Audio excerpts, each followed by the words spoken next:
Yes, hello, hello, hello, everyone, and welcome to the cafe. Today is.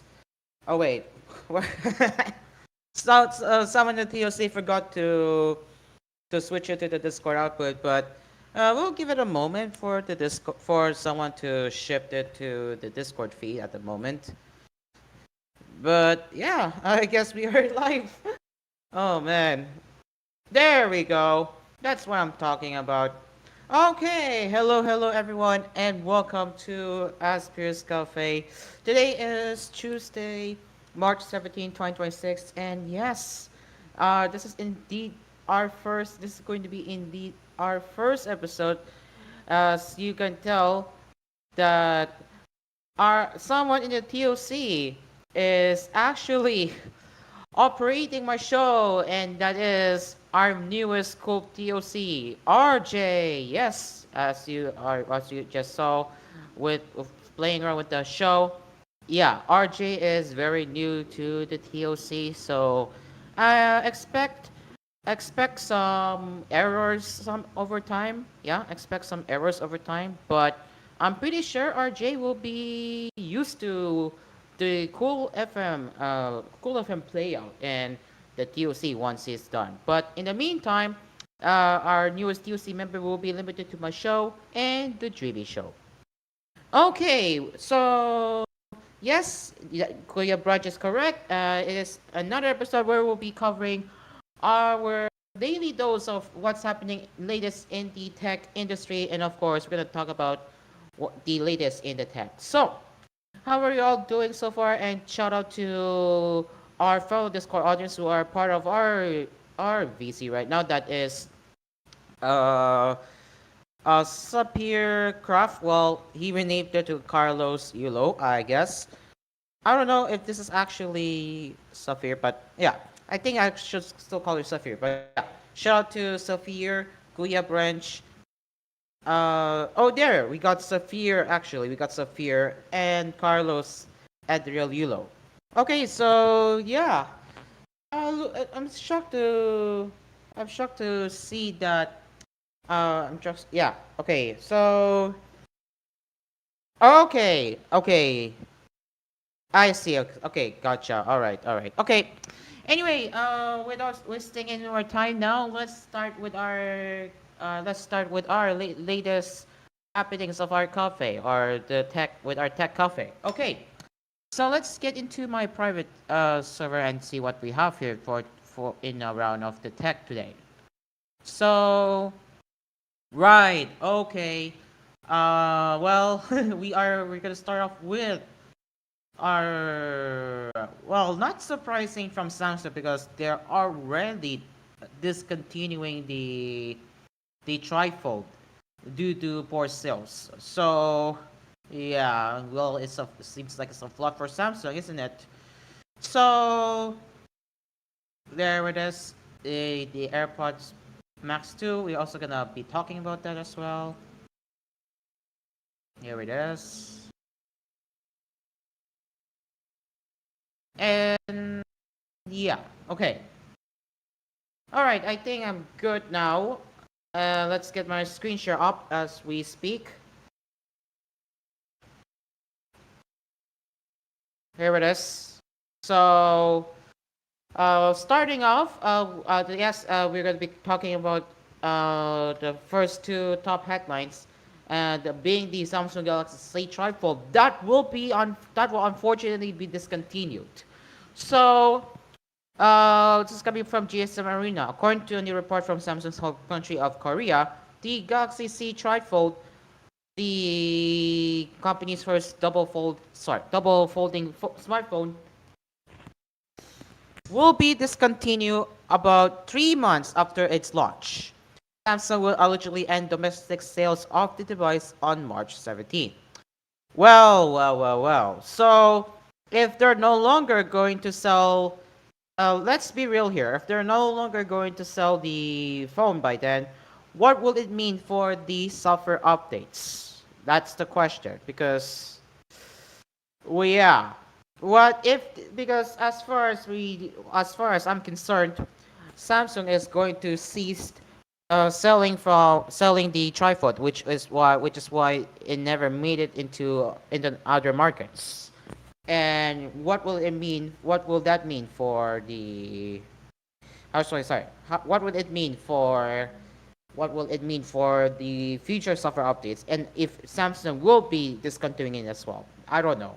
Anyway, so the company has been notoriously selling out of the phone a bunch of times, as it's only produced it in incredibly small quantities. So there were only a few units available, which naturally sold out instantly. So the same source says sales will continue in the US, where the Galaxy C trifold became available later than in Korea, but only until the current production volume is sold out. Since they assume that volume isn't high, if you're in the US and want a trifold, now's the time to get it before Samsung officially discontinues it there too. So, to say that this has been a rather strange launch would be an understatement. It's almost like Samsung's been selling a prototype production run and nothing more. The small quantities of stock available point that way, as does discontinuation after only 3 months. So hopefully there will be a Galaxy C Trifold 2, or well, or depending, and it will feel more like a proper product and less like a prototype. So yeah. Uh, so what can we say about this? Is it safe to say that this is a flop?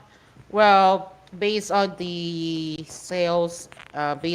current sales, unfortunately, it is a flop. So, well, Samsung did their best in innovating the triple foldable device. It's just not capturing much attention from consumers. And well, if they want to succeed, I would say they they should they should uh, do a mass marketing. But I'll give Samsung a credit for at least trying to hold on. At least I will give Samsung a credit for at least trying to capture the audience, but now that's the result. So yeah, unfortunately, it looks like the C trifold is not expanding to other markets anytime soon now that the device is discontinued. And whatever with the software updates, what will happen with the software updates will remain to be seen.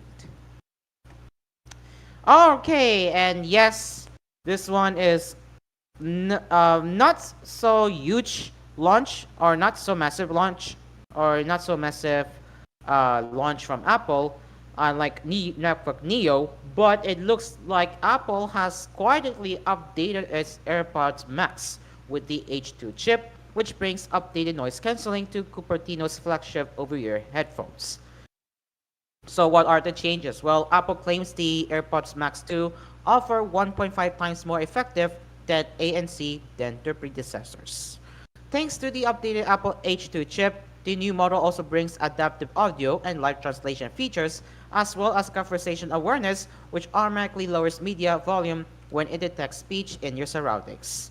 AirPods Max 2 also get updated Bluetooth 5.3 connectivity and a new high dynamic range amplifier, which Apple claims will deliver cleaner audio. Apple also added a camera remote feature, which allows you to use the digital crown as a shutter button. Nice.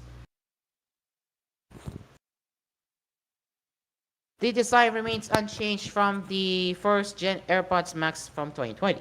And for the battery life, it is still rated at 20 hours with active noise cancellation. And you charge them via the USB-C port, which can also be used to listen to 2.4, not 2.4, 24-bit, 48 kilohertz lossless audio. And as for the colors, it will come in midnight, starlight, orange, purple, and blue color. And for the pricing, it will retail for $549, 579 euros, 499 pounds, and 67,900 India rupees. Pre-orders are expected to begin on March 25, while shipments are expected in early April. So that's the AirPods Max 2 uh, improved with its improved active noise cancellation and the new H2 chip. Other than that, I would say, yeah, it's a minor upgrade. If you're still holding to your AirPods Max, it's up to you if you see the reason to upgrade. But for me, eh, I mean, if you haven't owned the first gen AirPods Max, then I would say, yeah, go get this one right away because you will you will still get to feel the premium quality from Apple when it comes to audio quality. So no judges to say there. So yeah, that's my take on the AirPods Max 2. I can say is that yeah, more like a minor upgrade, but a ma- but a massive upgrade for the active noise cancellation. But other than that, if you already own the first gen AirPods Max, I honestly don't believe I honestly don't see the reason to upgrade. So yeah, again, if you still wanna upgrade, it's up to you because yeah, it's your money, and if you wanna upgrade it, yeah, you go decide on your own. Okay, so that's our first two tech cafe headlines, and I'm not even done yet, but will still be looking for more. And yeah, let's see what else do we have here. The last remaining subscription for unlimited Google photo storage is dead. Whoop. Well, that looks like an irony to say the least. And wonder why they're getting rid of it. So, well, yeah, and let's see what else we can cover. Oh, this is kind of odd. It's a little bit of slow news today, isn't it? Well, from what I'm seeing in my RSS feed channel, yeah, it's a little bit slow news. Not what I'm expecting this week, but I mean we're still gonna go on as we are trying to cover. Okay, we got the AI news with related to Clue Day, and we got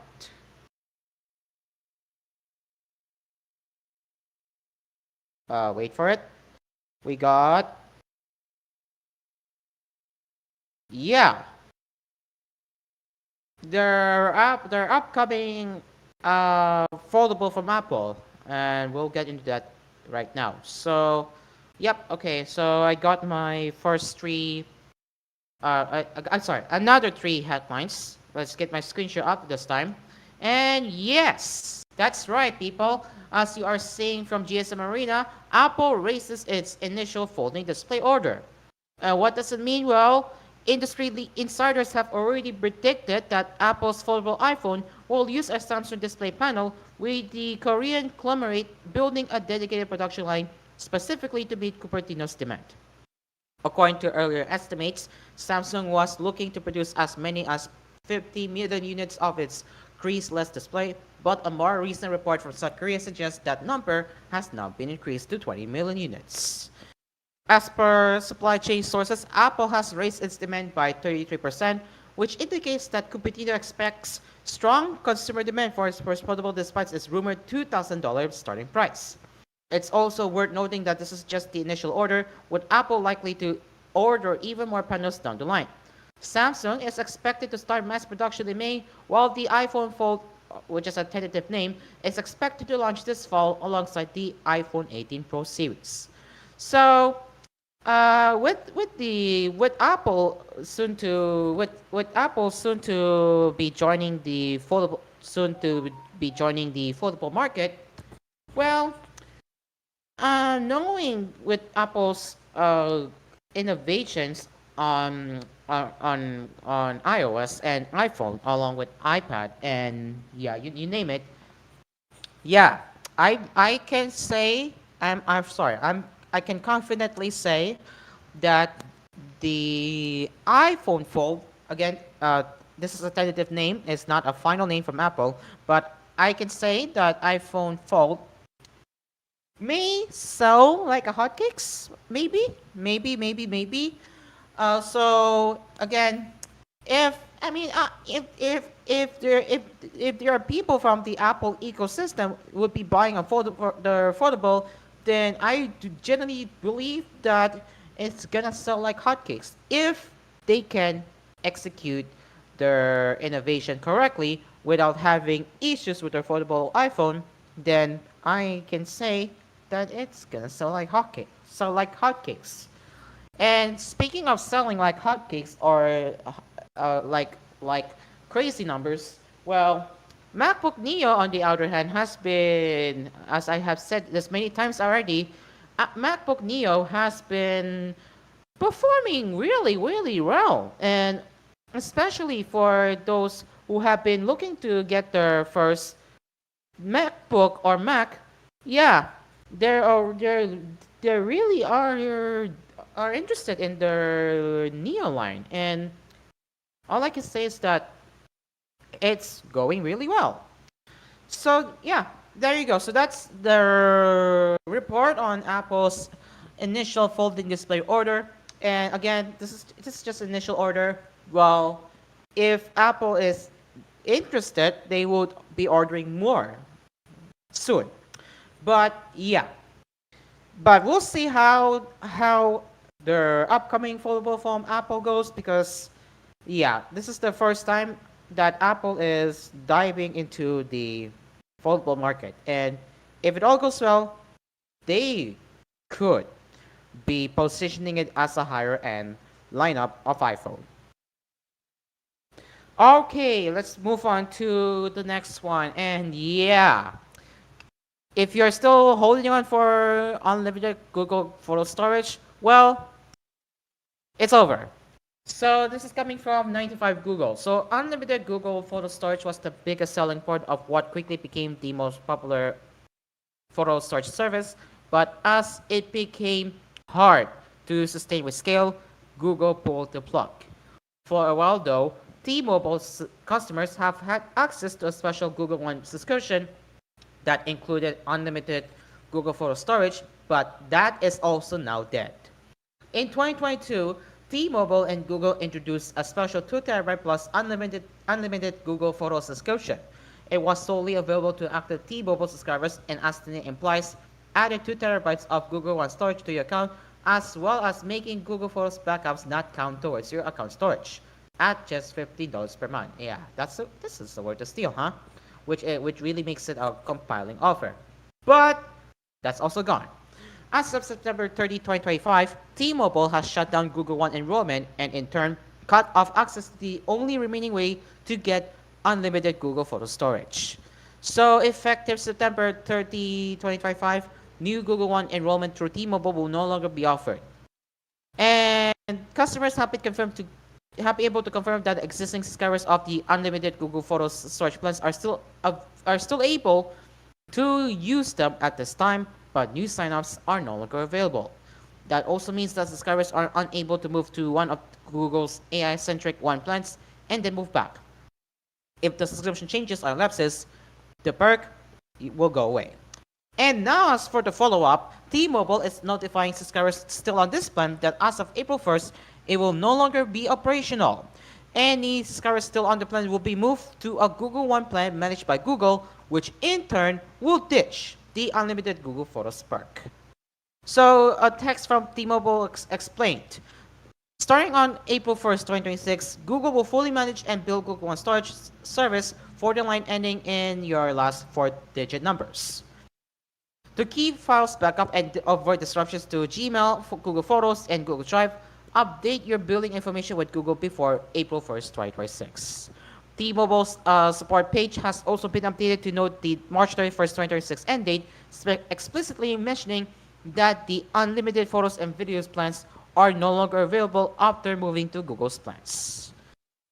So the same page also explains how to transition your subscription over to be managed by Google directly. So if you are going to be moving over to the to the to the subscription, well, you can head over to Google One website, and then you'll be picking in the new plan that you want to do, and then yeah. But yeah, with now with the unlimited storage going away for good this time, it's over. So I would say a fun fact. It all started when when the first gen Google Pixel offered the unlimited photos and videos, which makes your Google Photos backup not counted towards your account storage, right? And then it goes on and on and on. And then afterwards, the loophole with T-Mobile is done, as in done. It's over. So yeah, it sucks, but Google has to uh, I mean, to be fair, Google has already made a lot of money, and it's really hard to keep up with their servers nowadays, and especially that they couldn't afford having unlimited, which is why they're charging more money, and yeah. And yeah, unfortunately, this really is the world of intensification, and when the company decides to take away the perk that you already have. And yeah, with this one, it's not gonna last forever. So unfortunately, it sucks, but it is what it is. So yeah, what are your thoughts on T-Mobile and Google fully axing support, or sorry, fully axing the only photos on the plan? Are you sad to see that they're taking it away? And if you're still subscribed to T-Mobile, will it be renewing through Google, or will you cancel entirely? I would love to know. And as for the AI news now, Clueday is letting users bypass its standard usage limits for the next 2 weeks. So for the next few days, Clueday says it's doubling the usage limit for users, but only outside of peak hours. This is the catchphrase, huh? This is a catchphrase that you all need to hear that. Only outside of peak hours. Under normal conditions, Clueday allows users to use its AI models to their heart's content within certain usage limits. This is to curtail the demand and wear on its service as it makes high-performance models available to everyone at the same time. By limiting how much users can demand, Clueday thus the experience stays accessible to all users. For the next 2 weeks, according to Clueday, that's changing just slightly. Clueday says it's dropping the standard usage limit and doubling it outside of peak hours. The change is part of a promotion for free, Pro, Max, and Team plans that will run through March 27, 2026. While that isn't technically 2 weeks, the announcement came Saturday, March 14, and ends almost 2 weeks later. Clueday notes that there are still some constraints to the raise usage limits. Most notably, peak hours will not be affected by this temporary change. Weekdays from 8 a.m. to 2 p.m. will be exempt from the usage limit increase. Weekends and hours outside that period will double from 5-hour limits to 10-hour limits. This comes right after the company began rolling out its immersive visuals beta. That feature allows users to see in real time visual answers that change with context while presenting interactive elements. The increased usage limit will be a nice bonus for those who want to play around with the new tool. So, I can say this is a good thing, just because, yeah, if you wanna like play one with the Clute outside peak hours, as they mentioned, yeah, sure, this sounds like a really good deal. If you wanna maximize your experience on using their chatbot, I would say this is really a good idea. So there you go. That's the report on Clute that will soon let users bypass its standard usage limits for at least next 2 weeks. It is now 6:56 p.m. Philippine Standard Time, and we will be taking our first commercial break as we will have more tech cafe headlines, and of course we're gonna talk about how it's going. And also later on my show, I will also be talking about what will be the fate of the Thursday edition of Asphere's Cafe, especially me that I'm now anchoring Cool News Primetime every week. So whatever will happen to the Cool News, whatever will happen to my show every Thursday, I will be sharing more later. But in the meantime, our 5 main sponsors, we have Delson, MSA Gatas or MSA Milk, Pinoy Coffee, Melody Mart, and always Grocery. Stay along with us as Asphere's Coffee will return after the break. We will be right back.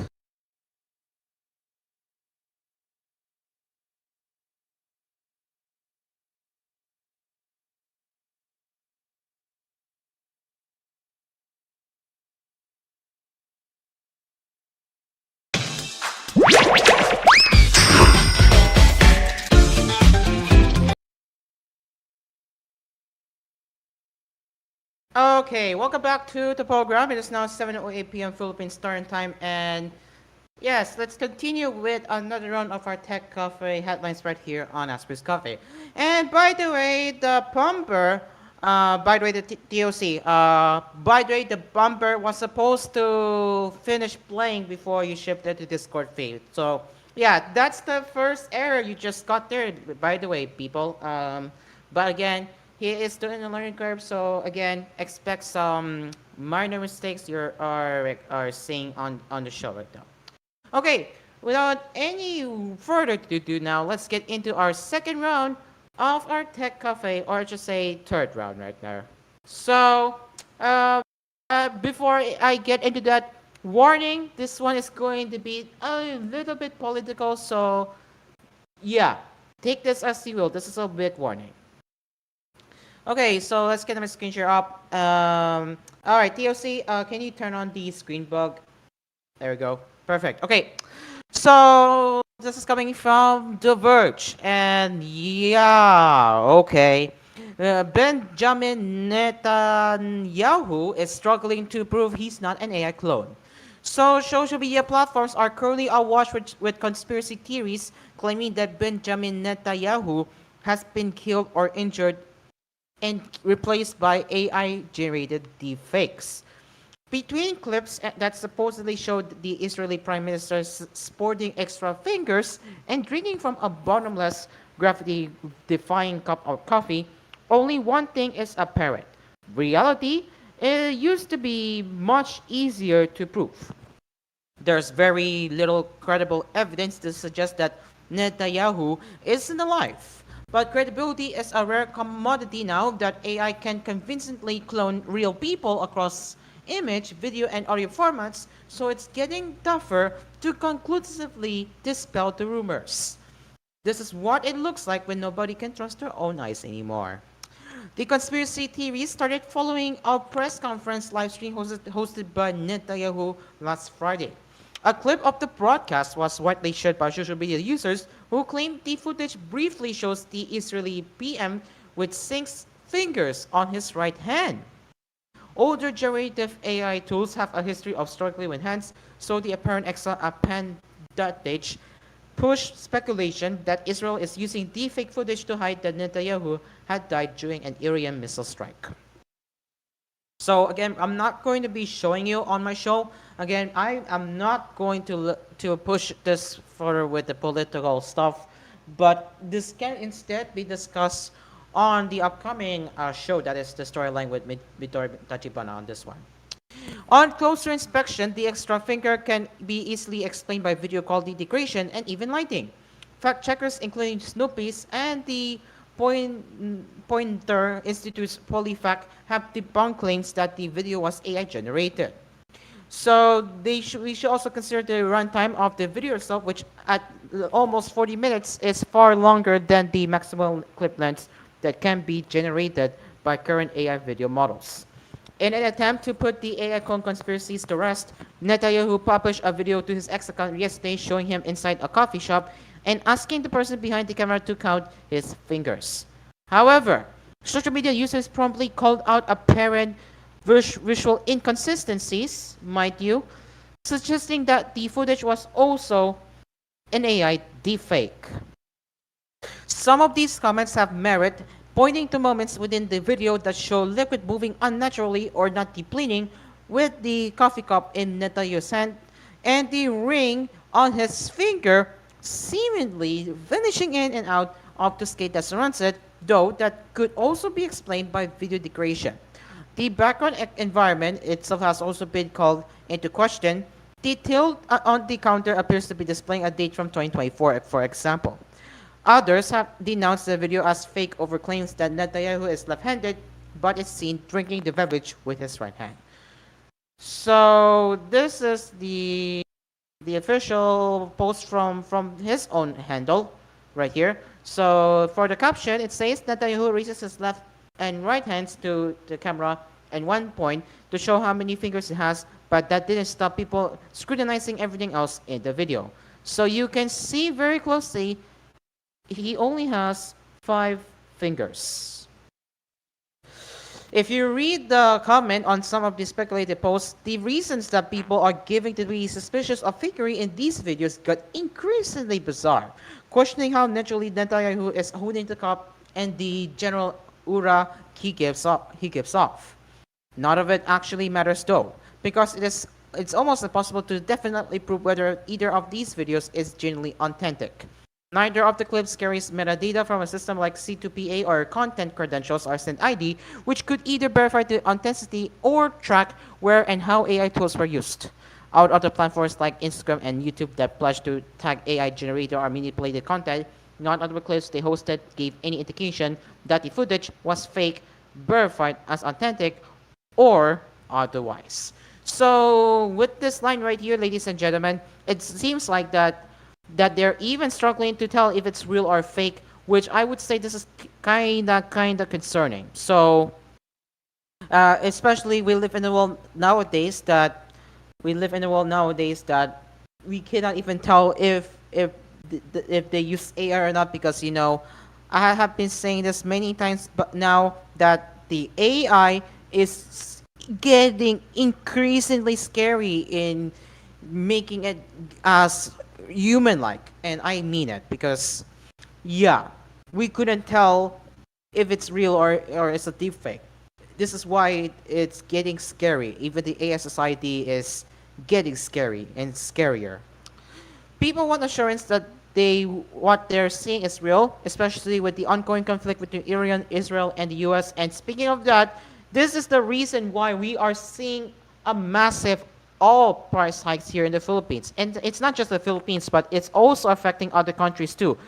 And it's even worse that if the electricity price might go up because of the ongoing conflict. And my God, I don't want to say too much, but I hope they find a way to end the conflict as soon as possible.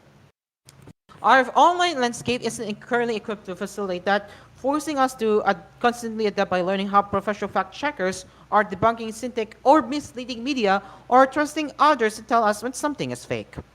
Even before AI became rampant, people were occasionally paranoid about it being used to manipulate news, like the viral Kate Middleton proof of life Photoshop that turned out to be a butch edit. And now, of course, it's much worse. Again, I have been saying this earlier. It's getting scary, or scarier, to the point that AI society is getting scary, huh? AI tools are now capable of generating content with fewer of the usual tells, and it's becoming harder to say with absolute certainty if a photo or video of something actually happened. In turn, that's creating a crisis of trust even when people have no clear evidence of manipulation, as in the original Netanyahu video. That uncertainty is already being used to spark distrust on all sides of this war. In the Truth Social post on Sunday, President Donald Trump accused Iran of using AI as a disinformation weapon to falsely depict successful attacks against the U.S. and called for media outlets that generated it to be charged with treason for this discrimination on false information.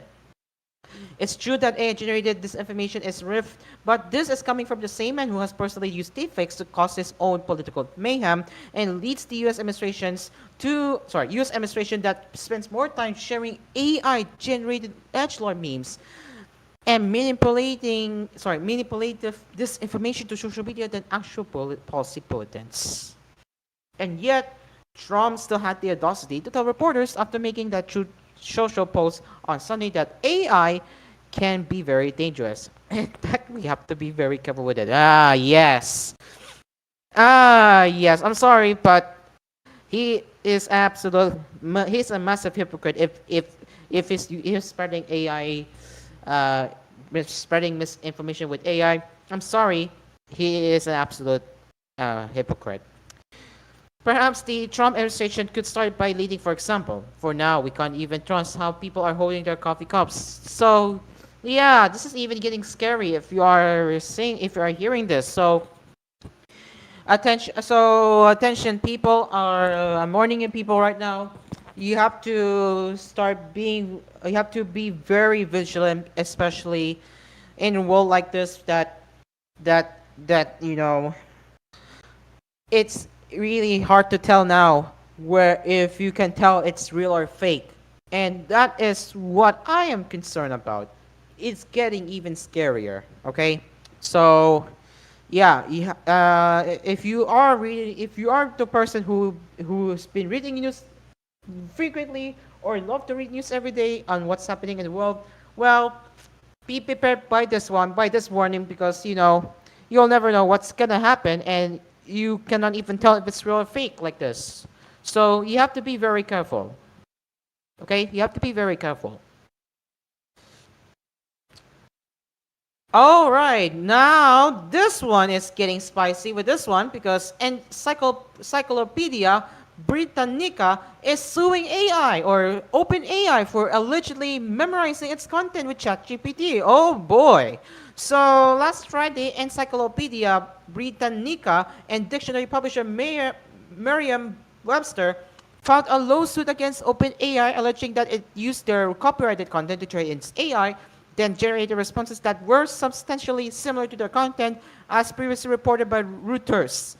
Why is that? Well, according to Britannica, OpenAI repeatedly copied its content without permission, stating GPT-4 itself has memorized much of Britannica's copyrighted content and will output near verbatim copies of significant portions on demand. The memorized examples are unauthorized copies that OpenAI used to train the models, including GPT-4. The lawsuit goes on to include examples of responses from OpenAI's models side by side with Britannica's text, in which entire passage appeared to match word for word. Britannica also claims that OpenAI has been cannibalizing its web traffic by generating responses that substitute or directly compete with Britannica's content, rather than directing users to its website the way a traditional search engine would. And about what we just read, yes, covered I have indeed covered it on my show before, on how they were caught plagiarizing or ChatGPT rather, and how they were caught on plagiarizing. So I will not be explaining the context here. So if you wanna know more what I talked, you just go find the previous episode on my show, and then you will see the topic that I'm talking related to this one. It's the latest in a growing series of copyright lawsuits, of course. So yeah, I'm not shocked, to be honest with you, because this one is, yeah, this is going to be really, really bad for OpenAI and ChatGPT. So yeah, I really don't know what are they gonna do, but good luck with that, I guess. Good luck with that. And I would and if ChatGPT, or sorry, OpenAI can win the lawsuit, well, good for them. But if they eventually lose the battle with the lawsuit, well, they're gonna be forced to take action, or else they will face consequences thanks to this lawsuit. So, good luck with that, I guess. I guess. Good luck with that. Okay. Okay, let's move on to the next one. And if you do not like the Copilot key on your keyboard, that is, if you bought Windows 11 laptop that has Copilot key on your keyboard, well, this third-party utility tool called No Copilot Key got you covered. So, what does it do? Well, the developer explained that the project was inspired by Microsoft's decision to require manufacturers to replace the right control key with a Copilot key without offering any BIOS or Windows setting to change it back.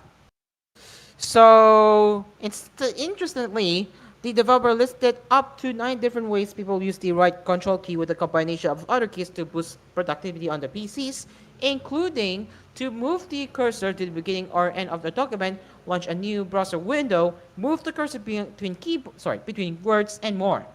The developer explains in detail how the utility works till the eventually restores the right control key functionality. It's possible that many users will find this utility quite useful, especially those against Microsoft's big push for AI in Windows 11.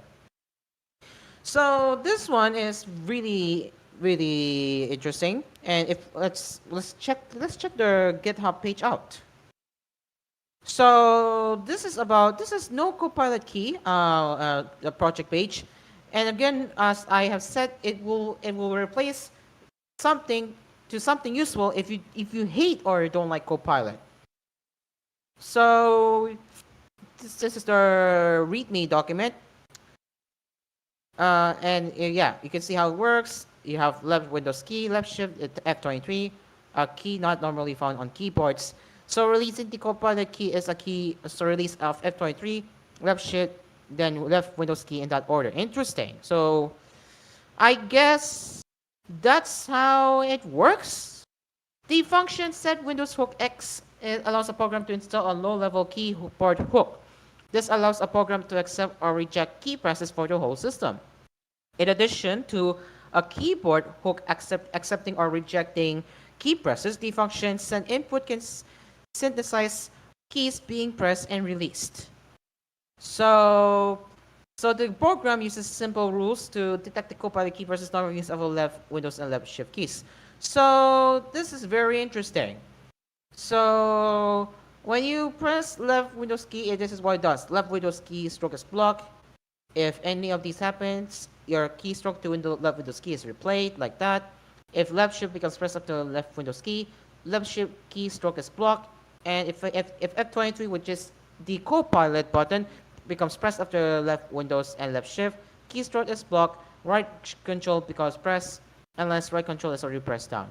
So then when you release the Copilot key release of F23 is blocked. Right control becomes pressed and no longer pressed, and so on and so forth.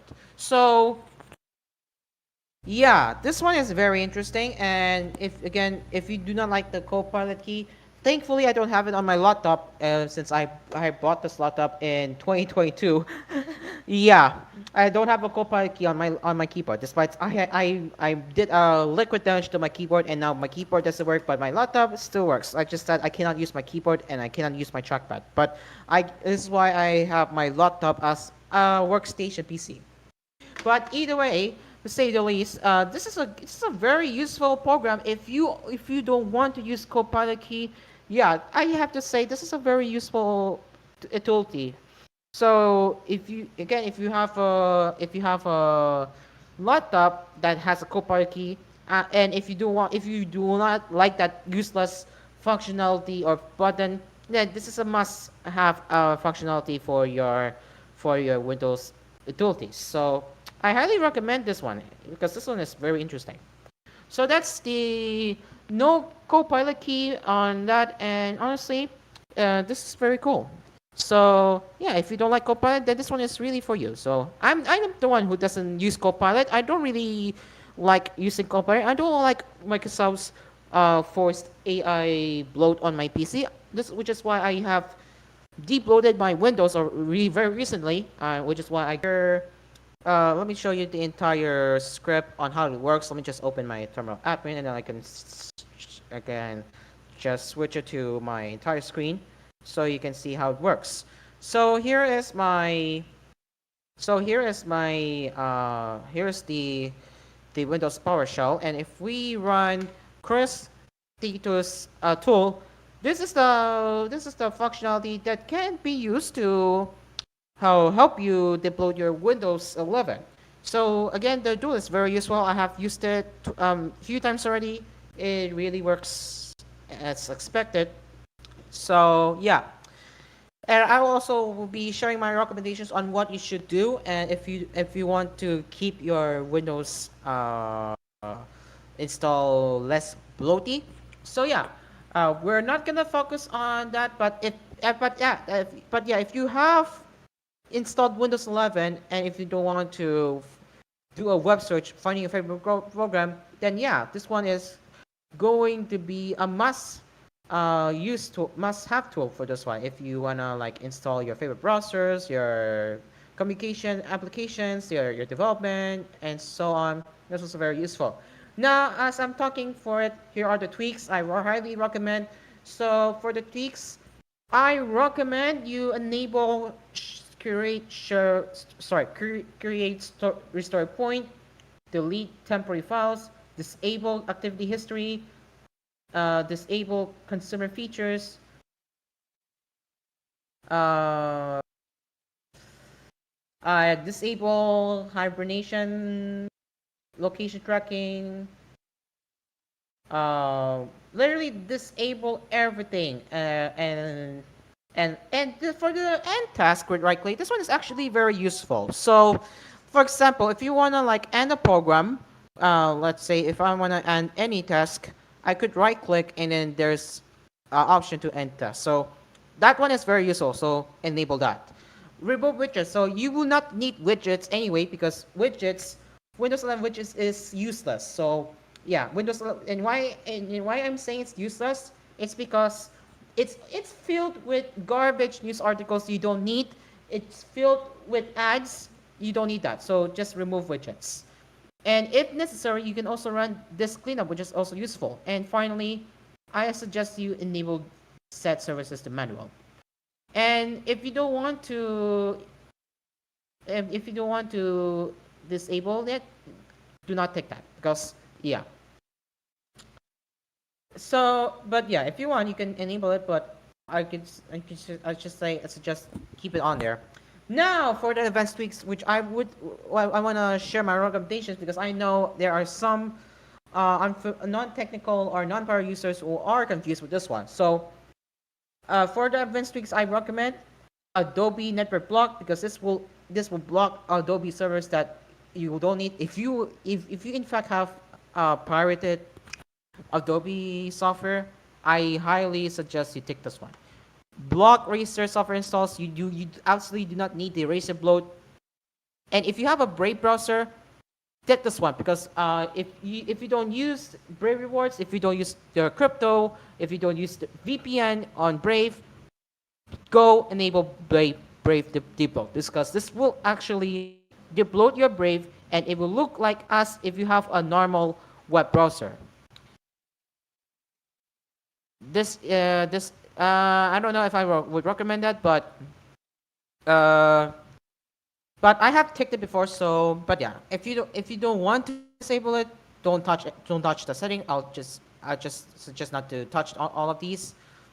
But what I would highly recommend is disable Microsoft Copilot because Microsoft Copilot is yeah, as I'm saying this before, it's not good. And if you don't like force AI upload, then go take disable Microsoft Copilot. You don't need it. You have yeah, keep it on. Don't take it. Just leave it untick. I don't even okay, so yeah, just leave it untick. Edge deploy. So if you do use Microsoft Edge, and if you don't want a bloat of it, then go take Edge deploy. And finally, for the File Explorer utilities or tools, if you don't use gallery and if you don't want a home, then go ahead and take that. And if you want to remove Microsoft Edge from your computer, go take this one as well. And if you don't use OneDrive, take that as well.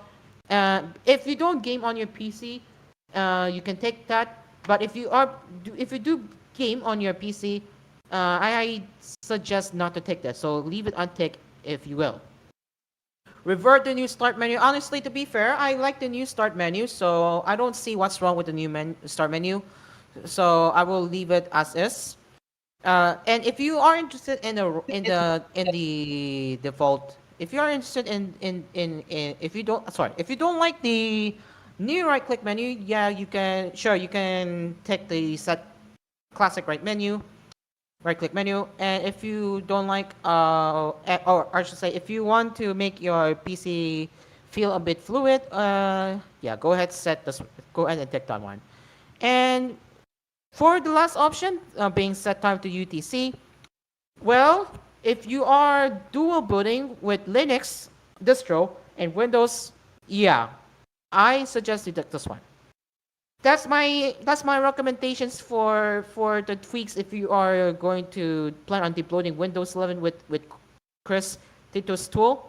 It's very useful. And one more thing, let's run shut up 10. This will this should this should actually this should actually execute a command and then it will open the program for you. So it's gonna take a while, I guess, to open, but either way, it's very useful. So yeah, let's just wait for it to load. But in the meantime, let's move on to another one. And this one we need to rant because yeah, Microsoft wants devs to build Electron AI apps on Windows 11. And it claims you don't need a native code. Oh no. Why are you encouraging people to move over to Electron? But the RAM is the issue. I have a rant, and I wanna like I do not like Electron to be fair because it's taking up too much RAM. It's bad. Yes. If like if you don't, eventually you run out of memory and it's not gonna end well, huh? Anyway, so Electron apps are ruining the Windows 11 experience. Yeah, true. And even the JavaScript creator has warned against Rush Web UX over native, but it doesn't look like that will change Microsoft's plans. In a post on X and other places, Microsoft reaffirmed its commitment to AI in Windows 11 and encouraged Electron developers to consider using AI in their apps. So this is what Microsoft or this is what Windows developer on X posted, calling all Electron developers ready to bring on-device AI experience into your Electron apps. So it's quite obvious that Electron is not going away on Windows 11 as many popular apps, including Discord, which is why Discord is taking up too much RAM. And I mean it. If I go to my task manager, That's right. let's be real here. If I go to my task manager, and if I sort this to memory, you can already see that Discord is taking up to 1.1 gigabytes of RAM. Oh, God, man. why? Despite the fact that it uses more memory than other frameworks. And if you wonder why, it's because an Electron app typically bundles an instance of Chromium, which is notorious for RAM usage, and it's true. So let me bring my Discord window and let me hold Control, Shift, and I. You can obviously tell on the right here, you can obviously tell on the right that it is based on Chromium. Yes. Yes. What is Yes. it about? It is based on Chromium, ladies and gentlemen. It is based on Chromium. Look at that. Can you see the console? You can see the console on that. So, whoop, there it is. Well, I'll get back to that later. But for now, I need to keep reading. So, yeah, Microsoft pitches Windows 11 as an AI OS. That means the company is still planning to make Windows the best operating system for running AI apps or ages. But they did say they're going to reduce AI load, but they're still going to make Windows 11 an AI. They're still going to make operating system the best place for AI. So at the same time, Microsoft understands that Electron is not going away on Windows 11. It cannot sideline AI efforts for the RAM-hungry framework, which is why the company wants developers to add more Windows AI features to those apps rather than avoid the framework altogether.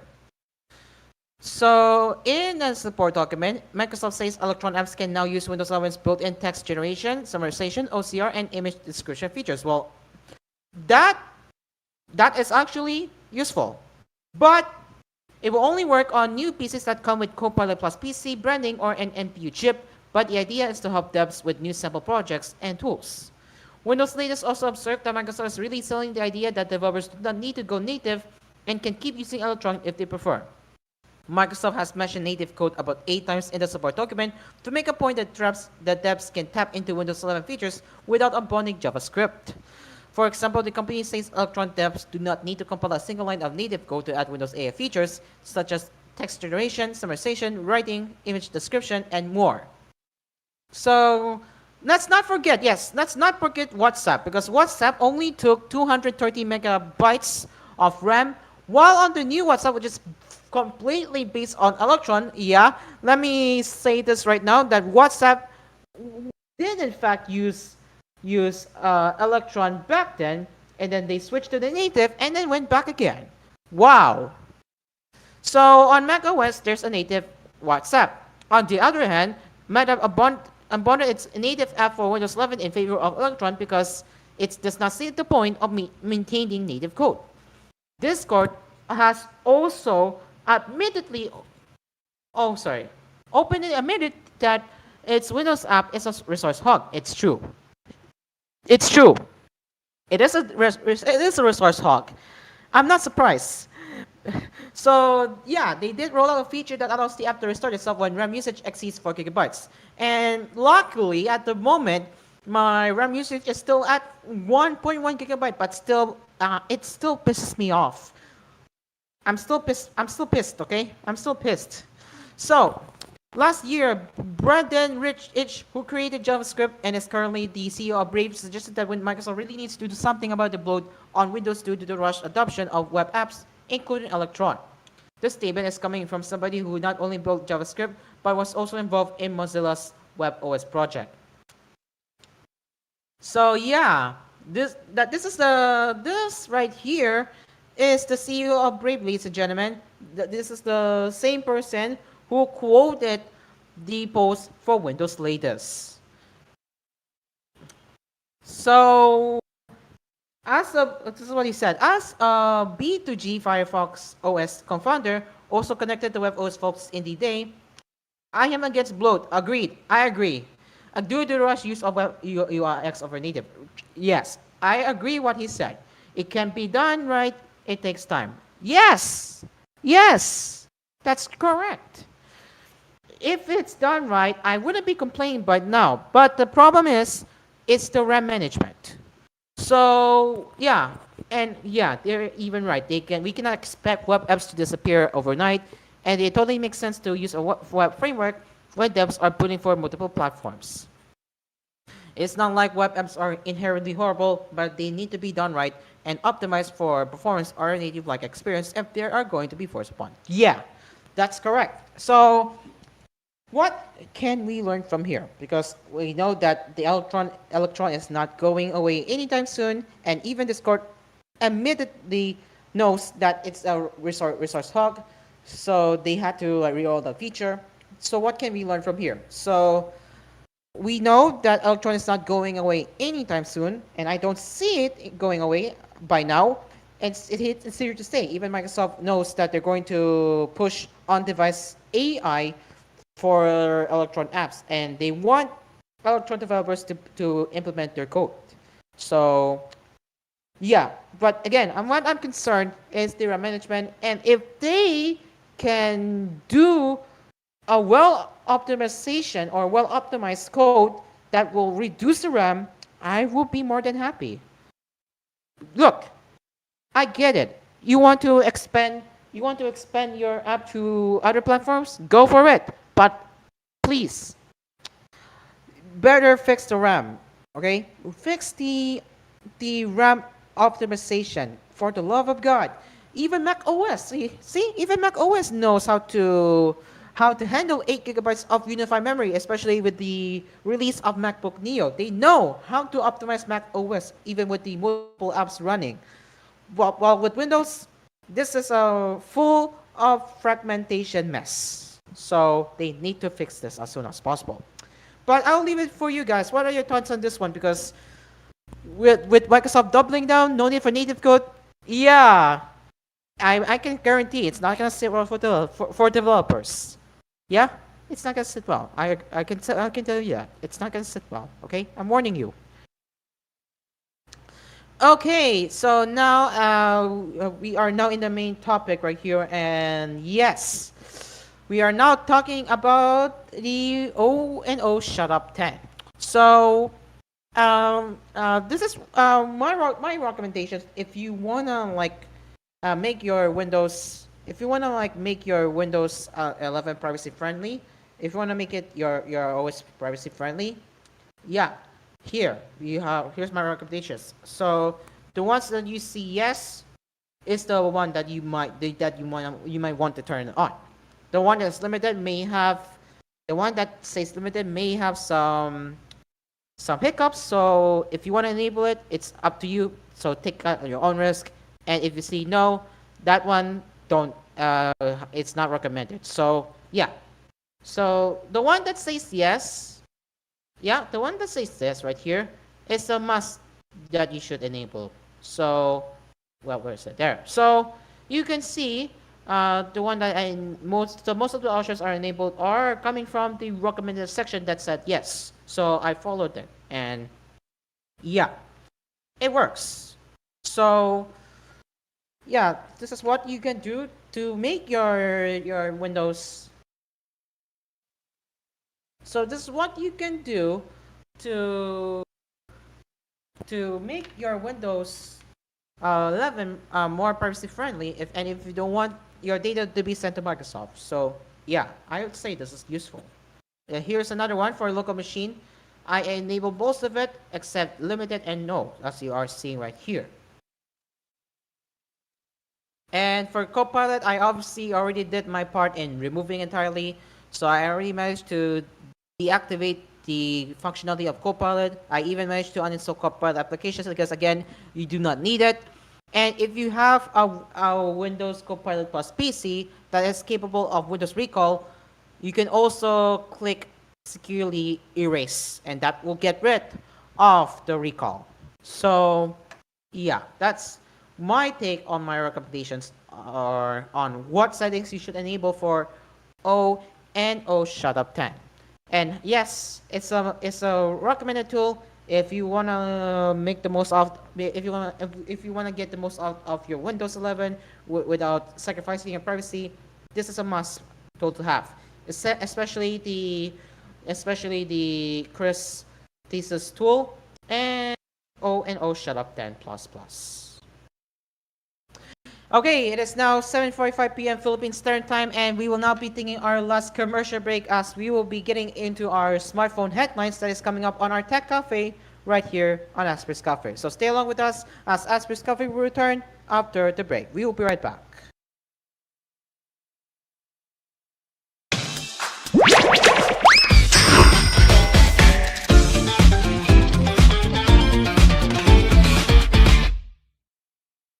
And we are back. It is now 7:55 p.m. Philippine Standard Time, and yes, let's get into our smartphone headlights now with our yes. Let's get into our smartphone headlines now on our Tech Cafe right here on Asphere's Cafe.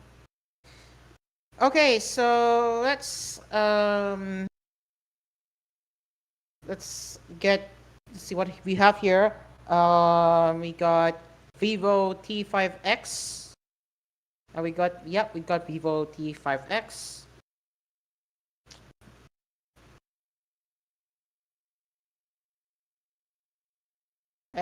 We got the Samsung Galaxy M70e.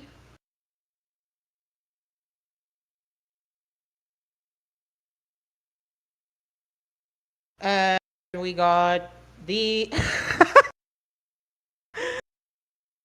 and the Oppo A6s is the rebadge Oppo A6. Oh man, oh man. Oh man. The Oppo A6s is the rebadge Oppo A6X. Oh man. Oh man. Okay. We'll get into that as well. Let me just look for a round of smartphone news before I even move on.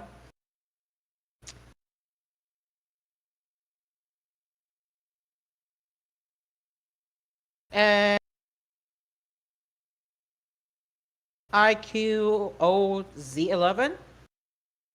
Yeah, I think we got a lot to talk about here.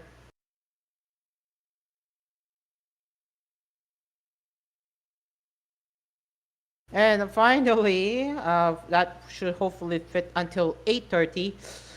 Will be the will be hold on, wait for it. Will be the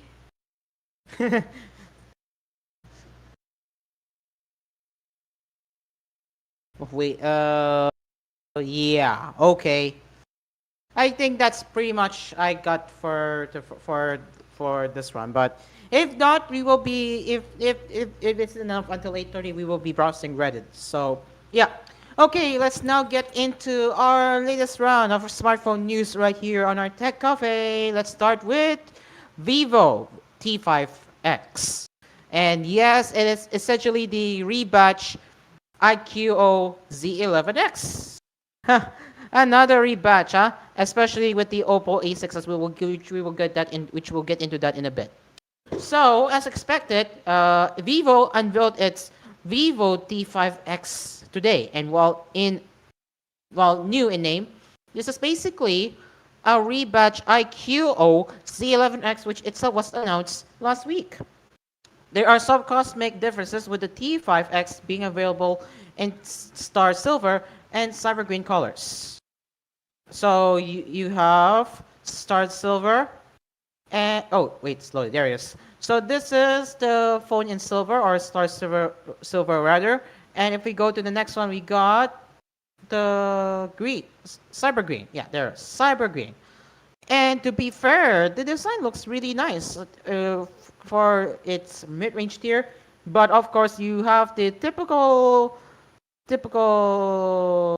bezels down here. So interestingly enough, the T5X gets the exact same pricing as this IQOO sampling, starting at 18,999 Indian rupees, which converts to $205 for the 6 gigabytes of RAM and 128 gigabytes of variant, and going up to 22,999 Indian rupees, which converts to $215 for the 8 gigabytes of RAM and 256 gigabytes of storage strip. The device is listed on Vivo India's online store with open sales scheduled for March 24. So what you're seeing in the graphical here, this is what you can expect with the T5X. So it claims to be the segment's fastest smartphone, which has the UFS 3.1 storage, which brings 10% of better overall performance and 15% of AI performance. And you have the Android skin that is powered by Origin OS. Yeah, that's based on Android. You got the segment's biggest battery, which brings to 44 watt of fast charging, which what they're calling it as smart flash charge. And then you have the IP68 and IP69, which brings dust and water resistance. You got the military grade certification and the AI feature that is transcript assist. So as a refresher, Vivo T5X or IQOOZ11X features 6.36-inch LCDs, which is actually a full HD plus display and 120 Hz refresh rate, and MediaTek's Dimensity 74,000 chipset at the helm. Both phones offer 7,200 milliamp batteries with 44-watt wired charging and reverse charging via OTG. If you don't know what OTG means, it stands for on the go or USB on the go. They are equipped with a 50 megapixel main camera or IMX852 alongside a 2 megapixel depth sensor and a 32 megapixel selfie shooter. The software side is covered by Origin OS 6 based on Android 16. So in fact, at the very least, you are getting the latest and greatest Android for the price. So nice. So that's nice to see.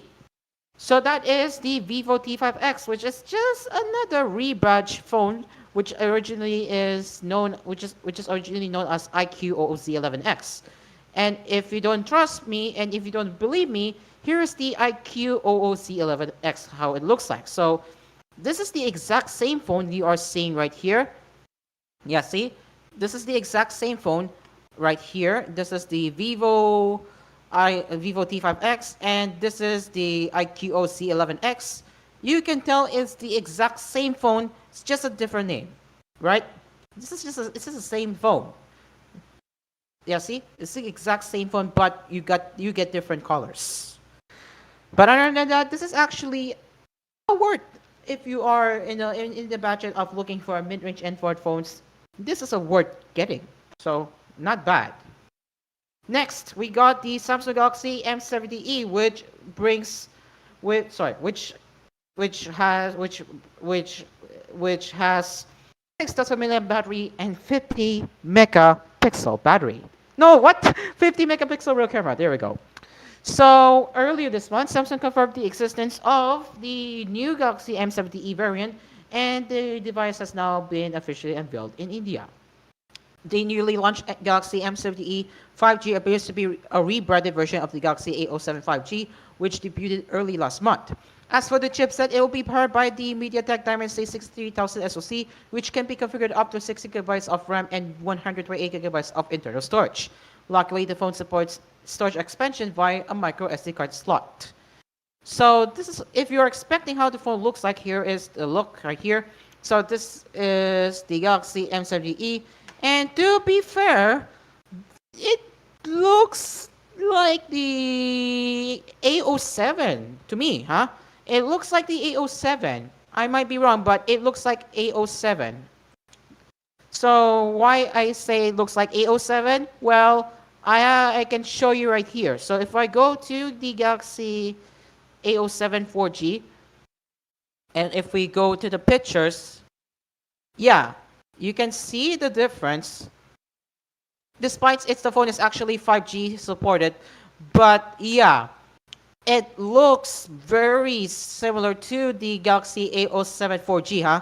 Which is why the M70e is just a rebatch Galaxy A07. Uh-huh. Yeah. Again, I'm saying it's a rebatch Galaxy A07 from the looks of it right here. Yeah. You get it, right? You get the design reference, right? It's clearly a rebatch smartphone of the A07, which is why the M70e is familiar with the A07. Yeah. So the heads. Let me just answer. Let me just answer to my TLC real quick, and before I continue. Okay, so the headset sports a 6.7-inch LCD display that offers an HD plus resolution and a refresh rate of up to 120 Hz. The display gets a water drop notch that houses an 8 megapixel selfie camera and features thick bezels all around. The phone offers an IP54 rating and it's 8.2mm thick. The Galaxy M70e 5G comes with a dual rear camera setup that consists of a 50 megapixel primary sensor paired with a 2 megapixel depth unit. So here is another infographic here. Again, like before, segment smoothest smartphone. I wonder why they're calling it segment. I just recalled something. So yeah, see, segments as a smartphone, segments biggest battery. I think this is pretty typical for marketing in India, which is why they're calling it segments. I think this is why they're calling it segments in promotions now, at least in India. But anyway, so here is the infographic chart, which explains those features. You got the smoothest smartphone. You got the longest video playback time of up to 26 hours, and it's dust and splash resistant. And you get 6 years of OS upgrades and security updates, and you have the MediaTek processor that is powered by Dimensity 63000, and of course you got Circle to Search, which you can typically find on Samsung's latest smartphones right now. So for the specs, it packs a 6,000 milliamp battery and supports 25 watt fast charging. It will run Android 16 based One UI 8 and will receive 6 years of OS and security updates. Other specs include a side-mounted fingerprint scanner, dual SIM, a 3.5mm headphone jack, Wi-Fi. They didn't specify which Wi-Fi is it, but most likely it will only have Wi-Fi 5, not Wi-Fi 6, not Wi-Fi 6E, not Wi-Fi 7. It will have Bluetooth 5.3, GPS, and USB Type-C port. So for the colors, it will be offered in Bliss Blue and Violet. Ooh, nice colors, nice color options, huh? So you got Bliss Blue. This is the back of the phone you're seeing right here, and this is Violet, which is how the phone will look like. So as for the pricing, it will start at 12,999 rupees, which converts to $140 for the base model being 4 GB of RAM and 128 GB of storage. It will also be available in 6 GB of RAM and 128 GB of storage, which is priced at 14,499 rupees, which converts to $116. And for the price, this is definitely a worth of a steal. If you are in India, yes, the phone is actually out right now, and you can, if you want to know how the phone is holding up, you can expect Indian tech reviewers to start to sorry, you can expect Indian tech reviewers to unbox the phone as soon as the phone comes out, because actually this one is actually already out. I don't know, but yeah, it's already out from what I see here. So that's the Galaxy M70e, which again is basically an essentially rebatch Galaxy A07. And honestly, for the specs you get for the price, it's actually worth a steal. And well, who knows if this is going to be worth for the rest? Because I know with the M series being exclusive to India, I do not think that the I do not think that the how do I say this? I do not think that the phone will be expanded outside India anytime soon, because again, this is catered specifically to Indian market. But for Indians out there, this is definitely going to be worth buying. So yeah, there's that. So that's the M70e from Samsung. And speaking of another rebatch phone, we got the Oppo A6s, which is essentially a rebatch Oppo A6X, huh? So,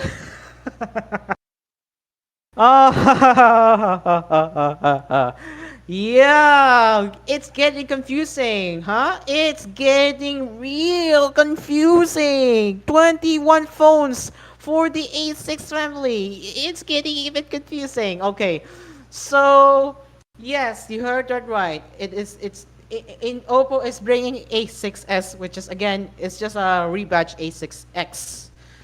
So yeah, as I said it earlier, it is a confusing, very confusing, and I agree with what they said. This is by far the most confusing lineup we have ever come across. Very true.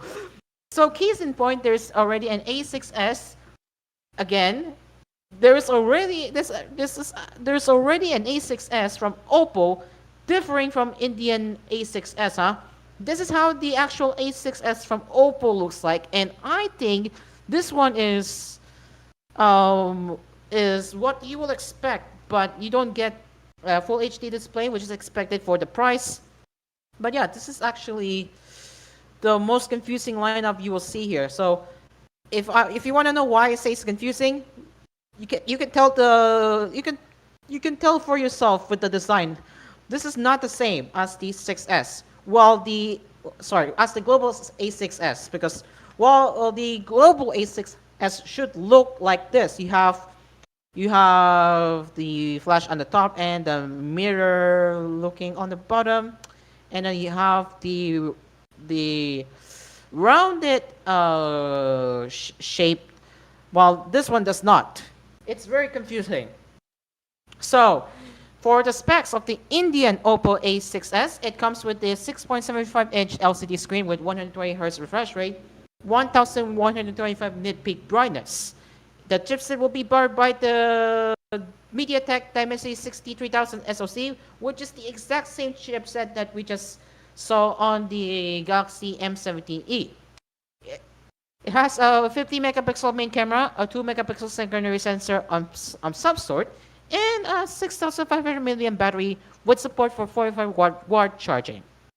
And for color options, it will be offered in Aurora Gold and Plum Purple. The latter is available in other markets while the former isn't, so it may be exclusive to India. So it's unclear when to expect, but more details will probably be leaked soon. So we will be looking an eye on that. So yeah, if we look at the comments, this is the 100 zillion Oppo A6s, and then you get the emoji reaction to that. Xiaomi gets a new competitor because of much confusing Redmi names. Good luck, real. Yeah, real. So many rebans, even GSM Marina's effort at. Yes! Oh, yes. You can even tell they're even tired. We couldn't agree more. They're getting tired of it. We are getting tired with Oppo and Oppo and Oppo, Oppo, Oppo, Oppo, Oppo. Rebranding phones with the same looking phone. It's getting even confusing.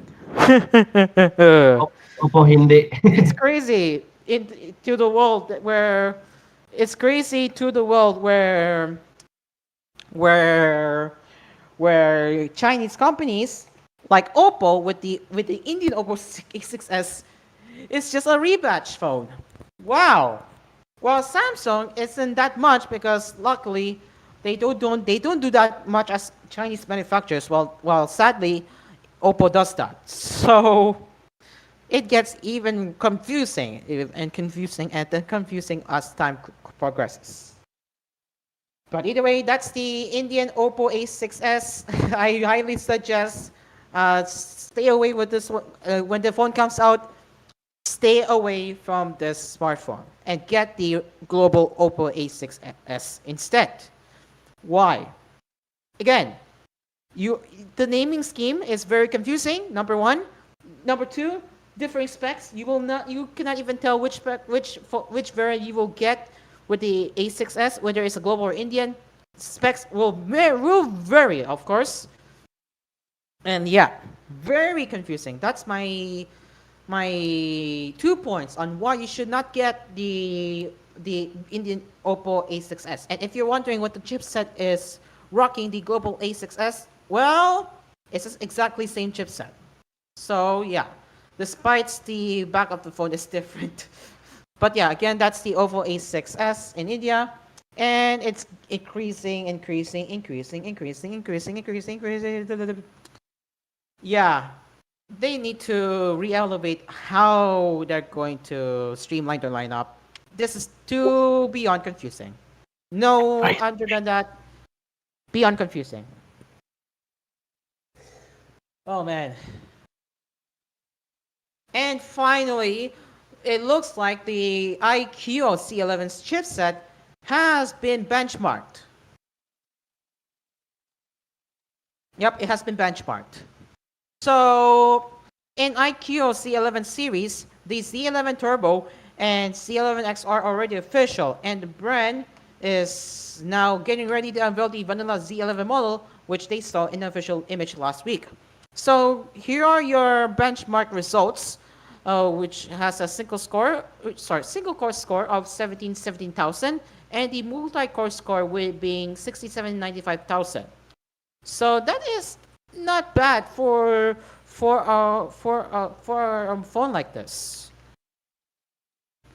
So it also revealed that the processor will be powered by the Dimensity 85,000 SoC paired with 16 gigabytes of RAM in the specific prototype, and while more options will be offered as they assume.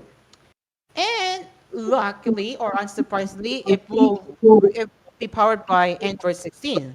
God bless them for not putting Android 15 on this age with Origin OS 6 on top. Nice. And for the specs, you have 6.83-inch OLED screen with 1.5K resolution and 165 hertz refresh rate. And you get up to 512 gigabytes of storage and a 9020 milliamp battery with support for 90-watt quad charging. So that, ladies and gentlemen, that's the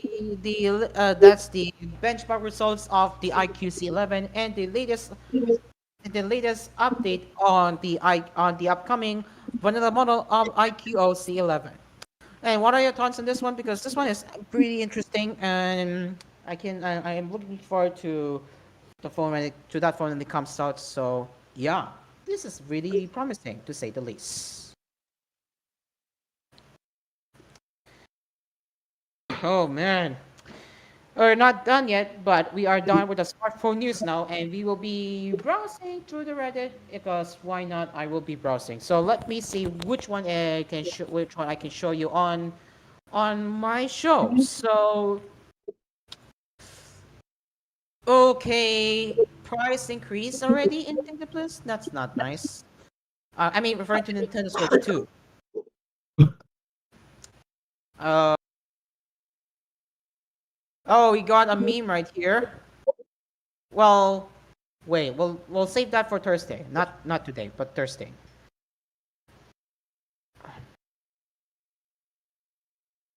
Oh man.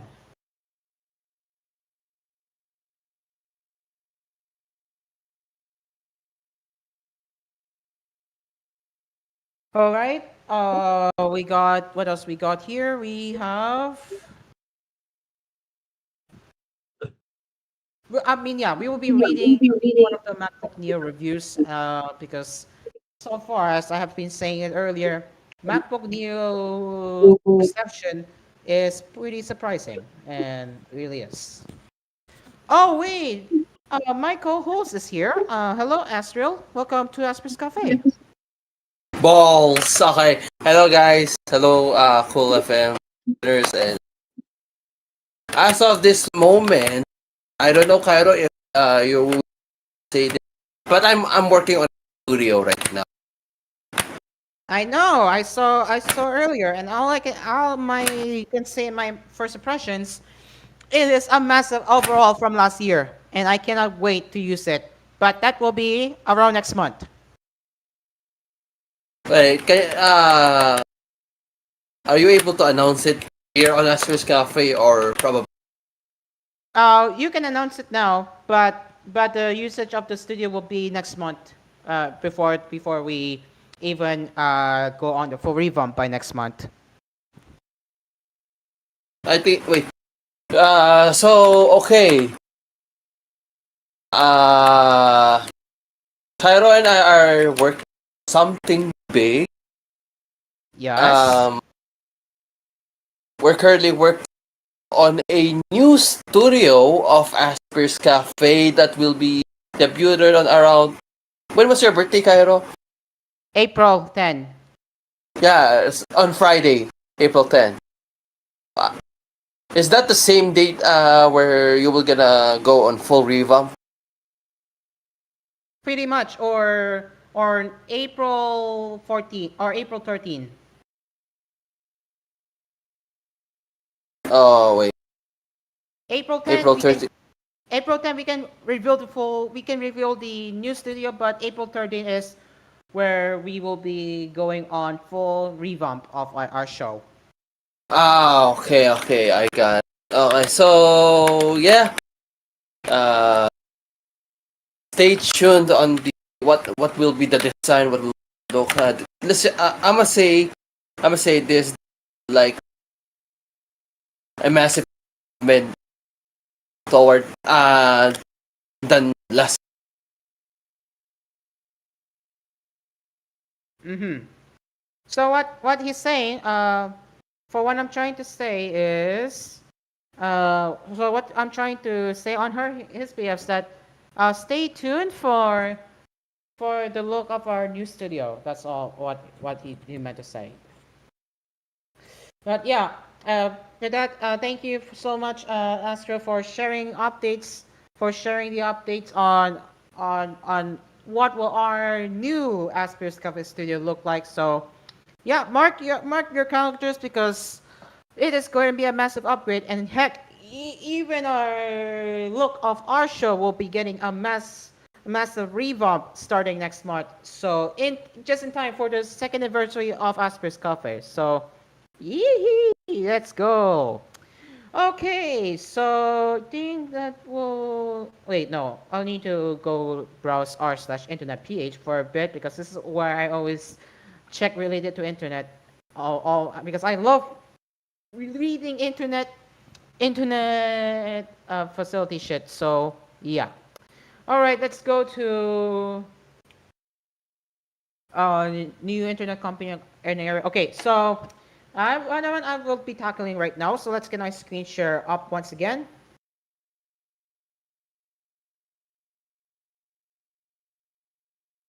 Okay, so our first and our show in our line in our Reddit showcase in our show. Well, this OP is asking new internet company in the area, and he's asking if you have heard of InfiniBand.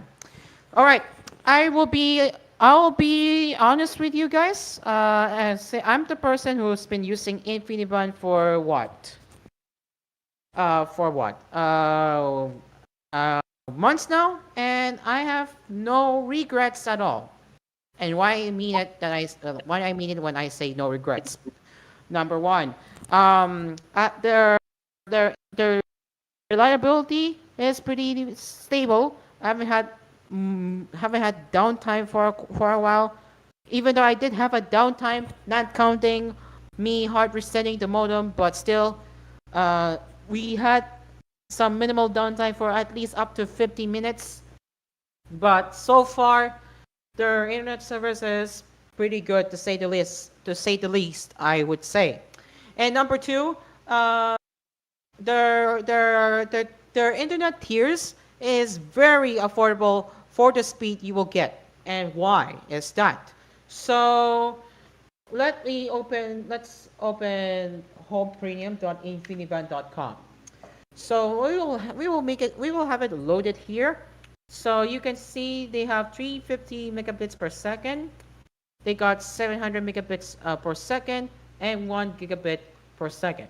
Now, if you can excuse me for a bit because I am going to be wait.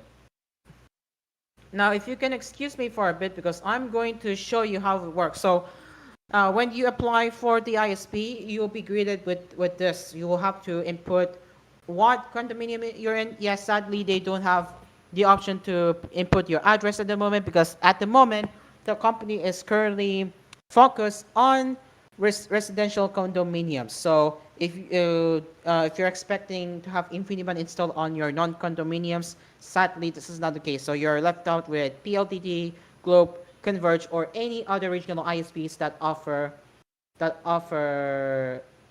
non-condo installation. So I will be putting my condominium in a bit. I'll just show you that. So I'll just input it real quick. Just put my condominium there, and I'll put my screenshot back up. So there you go. I just finished it. So this is what you'll be greeted with when you. This is what you'll be greeted with when you input your condo. When you already input your condominium, this is the pricing, huh?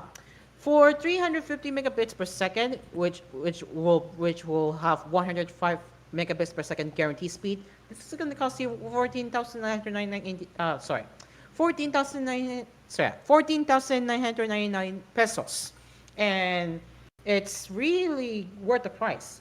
Heck, even the 2,000 peso plan, which brings up to 700 megabits per second, with the guarantee speed up to 110 megabits per second. Yeah, it's really worth the price for the speed you are getting. Again, in my room, unfortunately, I'm only getting up to 200. Again, just because of my signal reception. And yes, I do have my Wi-Fi mesh with me. But again, if I go to the living room outside, I can guarantee that I will be getting full speed. So there's that, and that's what I like. Now, the most pricier tier, which brings up to a gigabit speeds, will cost you 4,000 pesos. It's not bad compared to PLTT and that, but still, you are paying for the price you are paying for what you get with the price. So this is what I like about InfiniBand so far. So let's say I have my current plan, right? I will just go with the current plan I have right now, and my contract is 12 months. And hey, look, you have the add-ons too. You can, if you wanna add your smart speaker, go ahead. But if you don't need it, you can just click submit, and then you just input your information, and then you're all good. So that's Infinity Bun. All I can say about the Infinity Bun, I highly recommend. It's very good. It's reliable and has less downtime from what I have experienced. So if you're one of the eligible condominiums located in Metro Manila, then Infinity Bun is really the best choice. So that's my recommendation. Next, why is there an internet throttling in Converge? Is that true? Okay, so the commenter said it's unlikely that they implemented throttling before the due date. Okay, so they pointed out it's more on network congestion or minor maintenance alarm or minor maintenance. So yeah, I don't think it's intentional for ISPs to throttle your internet connection before the due date, because if they did that, yeah, they could be reported and they could get sued for that anti-consumer practice. And other And people will say that all it's right, and dependent on another one. location. I think we're running out of time. We won't let people to cover the data bliss thingy, which is the price decrease. But hey, look at this. Connecting to an iPhone with an A19 Pro chip on a laptop with an A18 Pro chip feels wrong. But yeah, I mean, this is a MacBook that is running on an iPhone chip, while at the same time can do the desktop task. And for the price you pay, only $600. Yeah, this is really a steal for a processor like this. So yeah, this is not bad. I mean, MacBook Neo is really a good starter MacBook for newcomers. Okay, we are running out of time. It's now 8:29 p.m. and I don't have. My last words would be is that, yeah. To this Thursday, I wanna mention real quick.